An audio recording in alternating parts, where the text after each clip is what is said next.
Today on Inquirer. As you know, you made this courtesy call. I'm still here in my office. Executive Secretary Vic Rodriguez had this to say Friday following reports that he resigned from his post. So I said, tinitingnan ko yung mga itsura ninyo kanina kung mayroon kayo para kayo nakakita ng multo. But I'm just here. I hardly go out of my office. Nonetheless, Rodriguez acknowledged that it is the prerogative of President Ferdinand Bongbong Marcos Jr. to ask anyone from his cabinet to leave their posts. All of us in the cabinet, regardless of the portfolio that he or she is holding or handling, I think it must be clear that the moment he or she accepts the nomination and request coming from the President, by the President, to help him serve and run the country, I think automatic yun. The moment you said yes, automatic na rin, tinanggap mo na rin anytime you will be asked to leave. But until that happens, then you stay. So, malinaw dito sa present administration and all those serving under President Marcos, at the moment the President asks you to serve under his leadership, it goes without saying that there is no permanence. According to reports, which cited unnamed sources, Rodriguez resigned after not being able to bear the pressure within the inner circle of the Marcos administration. Some reports also cited Rodriguez's lack of experience to serve as executive secretary as well as issues on appointments of members of the Marcos cabinet. Press Secretary Trixie Cruz Angeles, however, denied the alleged resignation of Rodriguez. Another report claimed that a religious organization allegedly told Marcos that Rodriguez's camp is asking for 100 million pesos in exchange for a cabinet position. We cannot be held to explain on something na unverifiable or chismis lang.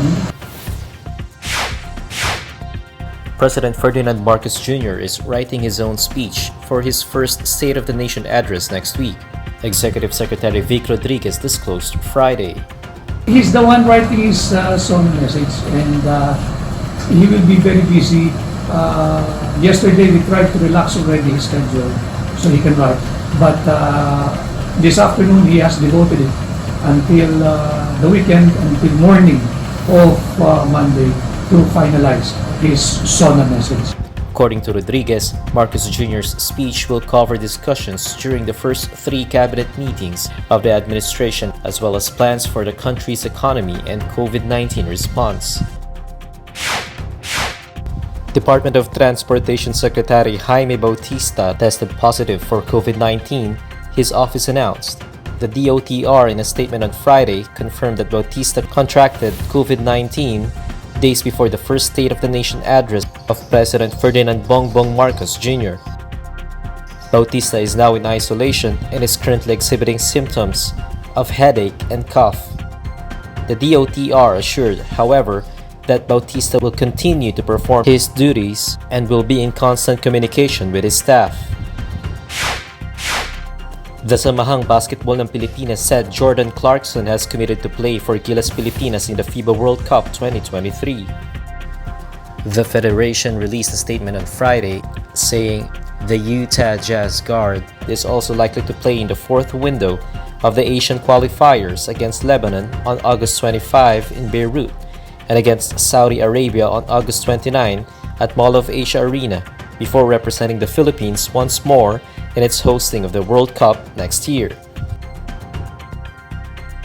SBP also said it will reach out to Kai Sotto to play for Gilas in the last 3 windows of the Asian qualifiers, the 32nd Southeast Asian Games in Cambodia next year, and in the World Cup.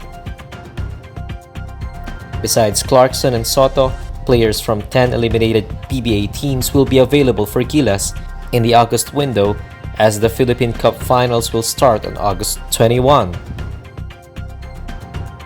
However, Gilas will face a tall order in November as the NBA, PBA, UAAP, NCAA, and foreign leagues will have a conflicting schedule with the 5th window. SBP President Al Panlilio also said that the time for leagues to sacrifice and adjust schedules with Gilas in mind is now, as the World Cup is only a year away. And these are the stories you need to know today. To know more, visit INQUIRER.net.